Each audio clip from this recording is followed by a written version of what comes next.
You mentioned no education needed, right? So how do you launch this brand out from zero to one? Before I even have the product, I put out a Photoshop picture online as an ad to test which product works and whether my USP works. Validation. Around 100 people register for launch discount. All right, Sasha, thank you so much for joining me in this session. I think you are someone very inspiring and you have like a whole lot of experience, right? So tell me who you are and what you do. Let's get started with that. In the past 10 years, I think I've been building like 10 startups as like a founding team members or as a founder myself. And in the recent months, I've started to coach like founders on building brands as well. So I've been like coaching over 30 brands right now. Well, my question to you is how do you manage 30 brands?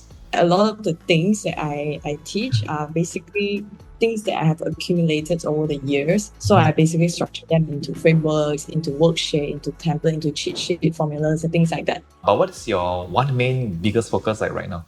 Can I have like two focus? Of course, definitely. So yeah, one is my cereal brand. Actually, the cereal brand, I started it with an intention to try my frameworks. And then I actually started my coaching also kind of like, hey, I'm free right now after I sold my company, right? Now it's just at the time where it is.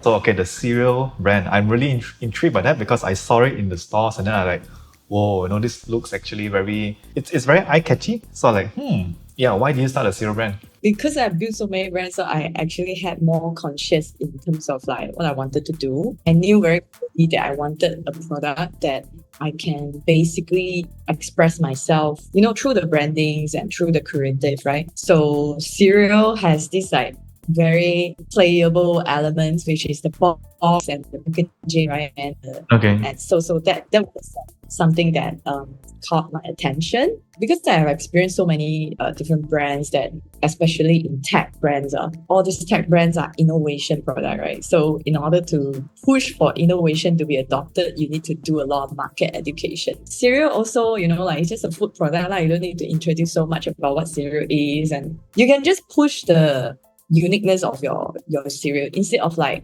telling them what is cereal, I mean, as an entrepreneur, I think I have very, very busy lifestyle. So basically, for people like me, everyone is like advice, hey, you must eat breakfast, you must eat very high fiber breakfast, right? I started eating cereal and then I realized, wow, actually cereal has like no nutrition whatsoever, even though it's supposed to be, juggling the personal needs and also like, my professional needs, I would say. Basically, the brand mission is very clear.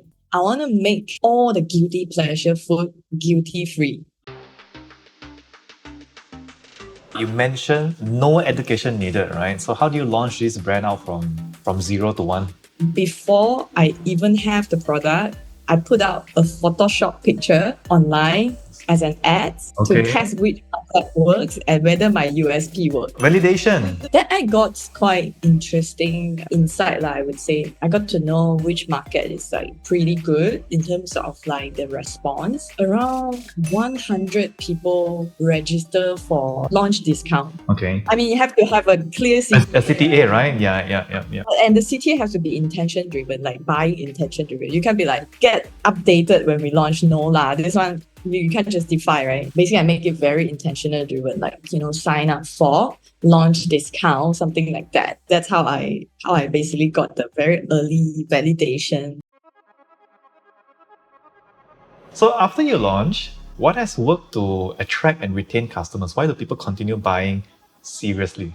To be completely honest, for FMCG, it's a little bit harder to quantify because we lack a little bit data here and there, right? Because like majority of our traffic is offline. If I have to really nail it down, I think it's an offering. So I think people just kind of get like, okay, if you want a healthy breakfast, if you want a healthy cereal, healthy snack or whatever, this is it already. Yeah, it's how people register you in their mind. If you can play that role and tell them that you are playing that role, they will always refer back or always come back, right? You can really show them that you are playing that role, then it's very easy for them to replace you. What is the percentage of customers, right, who buy online versus those to buy offline? Okay, based on our sales records, I would say 65 to 70% still offline. I wouldn't say that is an indication of the market reception, right? It was mainly like just how I'm running it at the moment.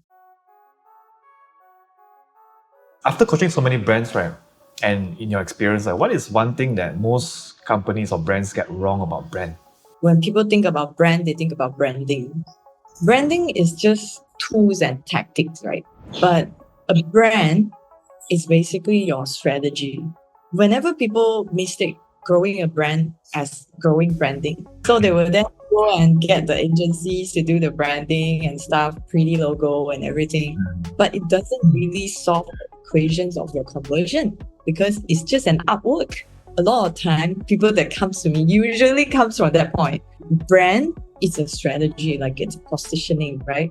And this positioning basically inform your tactics and your tools. In my blueprints, I have a formula I call it conversion root formula. So in order to really form a very strong equation in terms of your narrative, in terms of your marketing strategy and basically your brand marketing strategy, you need to have three components. And one of the components is big promise.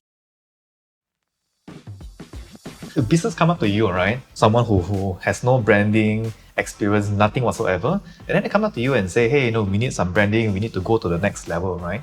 What would be your steps in diagnosing this business? Where would you start from? I go through this mastermind call where I go through three different things.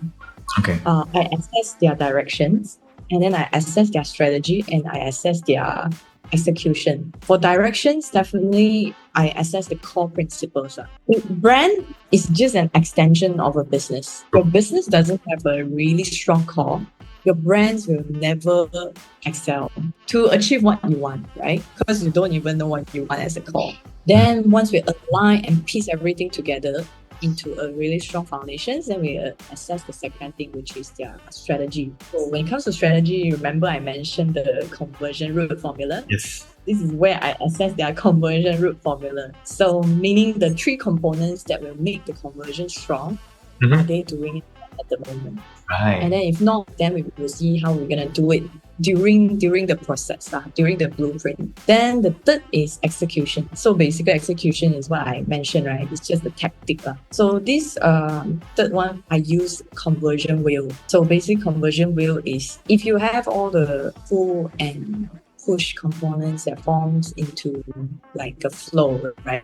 It should be able to be these and keep giving you more momentum. Seeing whether their cost per lead is good, their ROAS is good, or their lifetime value, things like that. Executional wise, where's the gap, where's the leak, and things like that. What would you do differently, right? If you had to start all over again? I think everyone in the market has been telling me hard works will thrive it, right? Like hard work trumps it all, And then after building so many things and after all the mistakes and the detours and stuff like that, to be honest, I want to say it's not about hard work, not at all. If I were to start it all over again, right? First is the connection, and second is the knowledge. If you have connections, it can maybe shorten down your time to like 110. If you don't have connections, you don't have knowledge, you are going to spend your time really struggling through it. I can agree with connections because I think that also brought us in this call today. If I've not met you, I've not connected with you, all this will never happen, right? So connection definitely plays a very, very big role in entrepreneurship, in marketing, and everything that you do. I heard of this very interesting sharing in, I think, TikTok video recently. The interviewer asked the interviewee, right? If you have $100, how would you spend it right now? With all the knowledge that you have. What would you answer? I don't know. I mean, to be honest, I don't know. I think there are no right or wrong answers. But probably, if I'm down to 100 ringgit, I'll go and buy someone a lunch or something. Just go and meet people. Because oh my God, you're right. Really? Because I feel like the more contacts you make, right, the more contracts you get. But when you are an underdog, especially, you always feel like I need to do hard work because I have no resources. I have very constrained resources. I need to, look at my feet and really work hard. No, the more you are underdog, the more you need to leverage. So if you have $100, you should definitely buy someone lunch and ask for knowledge or ask for connection. I'm glad I got it right. Yeah, you got it. That's why you're under the organizer. All right, thank you so much, Sasha. I think that's a good one. I'm going to steal that line. All right, so where can we find or learn more about you and your brand? I guess you can find me on LinkedIn at Sasha Tan. Pretty simple. That's it. All right, thank you, Sasha, so much. I appreciate this talk, and yeah, I'll see you soon.